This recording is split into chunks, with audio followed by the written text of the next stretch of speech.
सर्व माझे बंधू आणि भगिनी, मी संयोजकांना आयोजकांना माननीय आपले सगळ्यांचे मुख्य नेते एकनाथ शिंदेंच्या मार्फत मनपूर्वक शुभेच्छा देतो आणि मनापासून तुमचं कौतुक करतो। गेली कित्येक वर्ष ताई आपण मालवणी महोत्सव साजरा करताय, 26वे वर्ष आहे आणि या 26 वर्षामध्ये ज्यांच्या नेतृत्वाखाली तुम्ही मी काही वर्षापूर्वी काम करत होतो ते इथे एकदाही आले नाहीत हे देखील मला माहिती आहे। पण आज मी तुम्हाला शब्द देतो की पुढच्या मालवणी महोत्सवाला आपल्या सर्वांचे मुख्य नेते एकनाथ शिंदे साहेब उपस्थित राहतील, हा त्यांचा एक शिवसैनिक म्हणून माझा शब्द आहे। आणि मला विशेषतः माझे मित्र कुणालचा खरोखरच अभिमान आणि त्याच्याबद्दलचं कौतुक आहे।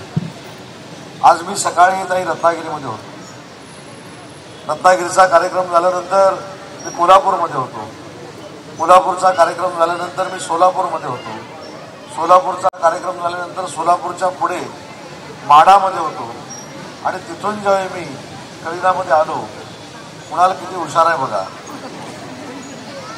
मी एअरपोर्टमधनं बाहेर पडणार आणि विभाग प्रमुख कुणाल सरमळकर माझ्या समोर होते। मी पहिलं तर कुणाला म्हटलं की मी पूर्ण रात्रभर जागरण करून माझ्या मतदारसंघातले कार्यक्रम करून जिल्ह्याचे कार्यक्रम करून मी पहाटे 5:30 वाजता कोल्हापूरला पोहोचलोय, त्याच्यामुळं मला जरा बोकडी केली तर पडवली। पण ऐकेल तो कुणाल कसला, ते मला साहेब इथं MCA आहे, तिथं तुम्ही 1 तास विश्रांती घ्या आणि 7 वाजता माझ्या कार्यक्रमाला या। मला नक्की खात्री होती की 7 वाजता कार्यक्रम सुरू होणार नाही, पण कुणालच्या ज्या बाबतीत एक भावना आहे, मी देखील त्या भावनेमधनं कार्यकर्ता म्हणून गेलेला आहे। मंत्र्याचे बॅनर लावल्यानंतर मंत्री जर आला नाही तर त्याचं काय दुःख असतं हे माझ्यासारख्या कार्यकर्त्याला माहिती आहे आणि म्हणून कुणालनं त्याच्या स्वभावाप्रमाणे हात धरून मला इकडे आणलेला आहे, श्रेय हे कुणालचं आहे।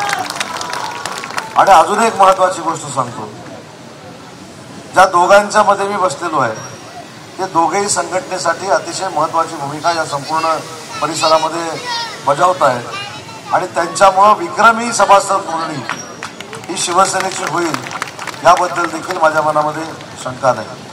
आता सावंत साहेबांनी सांगितलं की 3-3 तास तुम्हाला उभं केलं जायचं, 3-3 तास तुम्हाला थांबवलं जायचं, तुम्हालाच काय, जो खऱ्या अर्थानं कोकणाचा सुपुत्र होता, त्या मुंबई महानगरपालिकेचा महापौर होता, दुर्दैवानं ते आपल्यामध्ये नाही, त्या महाडेश्वर साहेबांना देखील वॉचमनच्या बाजूला 4-4 तास बसवलं जायचं ही यांची नियत आहे। आणि म्हणूनच या प्रवृत्तीच्या विरोधामध्ये जाऊन माननीय एकनाथ शिंदे साहेबांनी उठाव केला आणि आपण सगळे आज एकनाथ शिंदे साहेबांच्या स्वभावावर, त्यांच्या वागण्यावर प्रेम करून या पक्षामध्ये काम करतो। आज मालवणी महोत्सव आहे, काही परवा सिंधुदुर्गामध्ये एकनाथ शिंदे साहेब आहे, मालवणचो पाहुणचार घेऊ, ते 24 मासे खाऊ।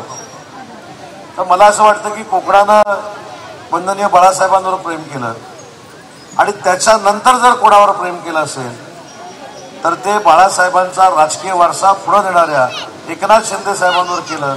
आपण 15 जागा लढलो महायुतीच्या, कोकणामधल्या 14 जागा जिल्ह्यातल्या निवडून आल्या, सिंधुदुर्गच्या सगळ्या जागा निवडून आल्या, रायगड जिल्ह्याचा मी पालकमंत्री होतो, 7च्या 7 आपण जागा जिंकल्या, रत्नागिरी जिल्ह्यामध्ये 5 जागा होत्या, त्यातल्या 4 जागा आपण जिंकल्या आणि 1 जागा फक्त आपण 1100 मतांना पराभूत झाली।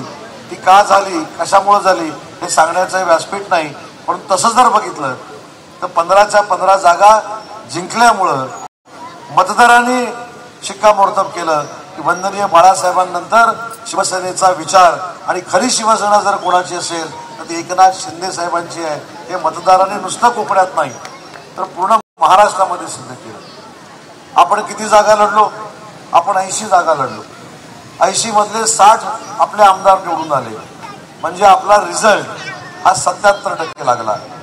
आणि बाकीचे लोक जे आपल्यावर टीका करतात त्या उभाठानं 100 जागा लढवल्या आणि 20 जागा त्यांच्या जिंकल्या, म्हणजे काटावर देखील पास झाले नाहीत, 20% फक्त त्यांचा रिझल्ट लागला। अशा नेत्याच्या पक्षामध्ये आपण काम करतो आणि त्या पक्षाच्या भूमिकेबद्दल आपण कायमस्वरूपी शिंदे साहेबांना आशीर्वाद देतो, त्याचं समर्थन करतो आणि अशा पक्षामध्ये महिलांना देखील मान सन्मान आहे. मुख्यमंत्री माझी लाडकी बहीण योजना ही जी एकनाथ शिंदे साहेबांनी योजना महिला भगिनींसाठी आणली, ही योजना आपल्या सगळ्यांसाठी ऐतिहासिक ठरली आणि त्याच मुंबईच्या महिला भगिनींसाठी बचत गटाचं मोठं दालन जर उभं करायचं असेल तर स्वतः आपले उपमुख्यमंत्री हे नगरविकास खात्याचे मंत्री आहेत, MMRDAचे मंत्री आहेत, सिडकोचे मंत्री आहेत, म्हाडाचे मंत्री आहेत.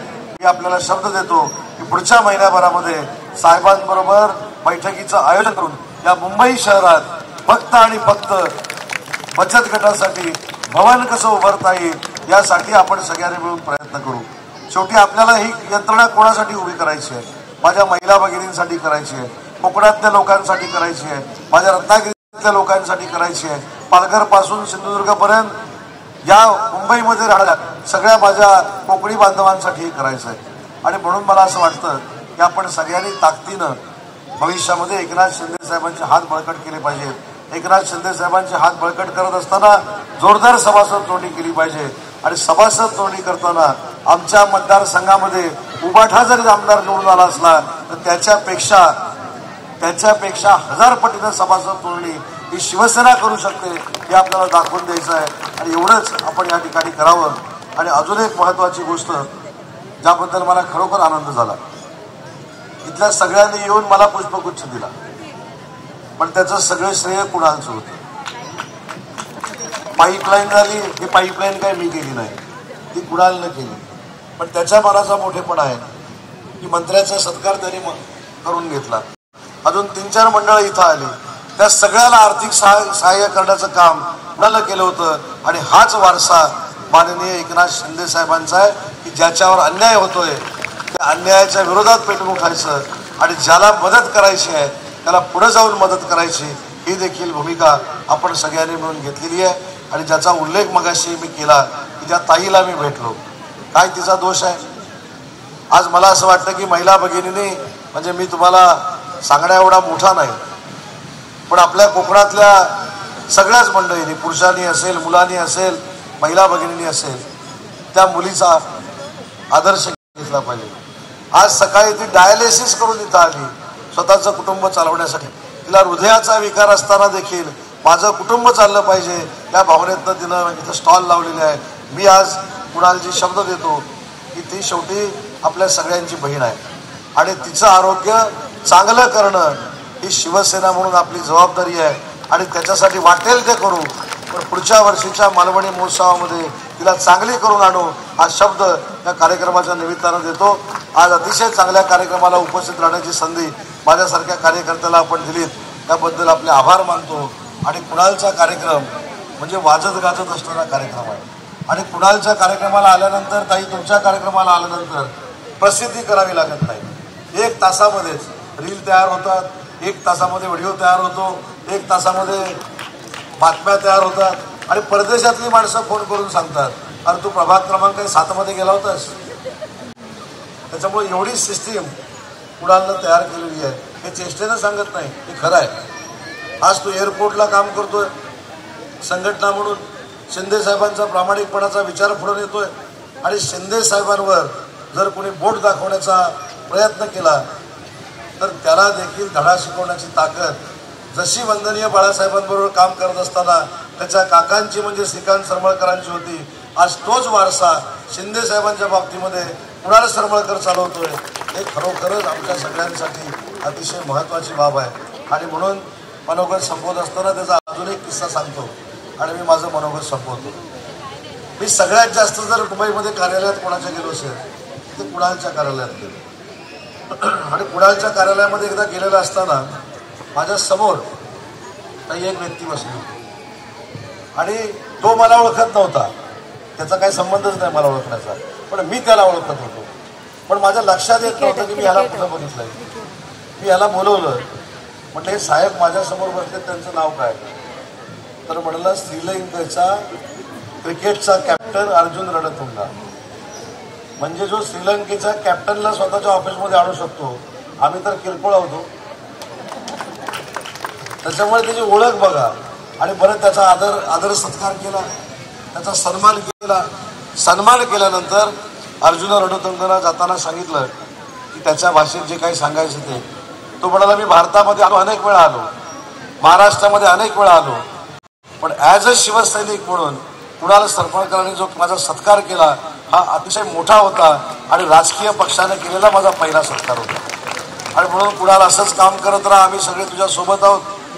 आम्हाला मागं टाकून तू पुढे गेलास तरी आम्हाला वाईट वाटण्याचं काही कारण नाही, पण चांगलं काम कर, शिंदे साहेबांचे हात मजबूत कर, शिंदे साहेबांना पाठिंबा देण्यासाठी जे जे काही तुला करता येईल ते आपण सगळ्यांनी केलं पाहिजे. आणि त्याच्यासाठी उदय सामंत म्हणून, संपर्क मंत्री म्हणून, उद्योग मंत्री म्हणून मी तुझ्या सोबत आहे, ताई मी तुमच्या सोबत आहे, एवढाच या ठिकाणी मी आपल्याला शब्द देतो. उत्साहाच्या भरामध्ये हा जो मालवणी महोत्सव आपण साजरा करताय त्याची पुढच्या वर्षीची नियोजन करत असताना हा मुंबईतला सगळ्यात मोठा मालवणी महोत्सव ठरो ही ईश्वरचरणी प्रार्थना करतो. तुम्हाला पुन्हा एकदा शुभेच्छा देतो आणि माझं मनोगत संपवतो. जय हिंद, जय महाराष्ट्र.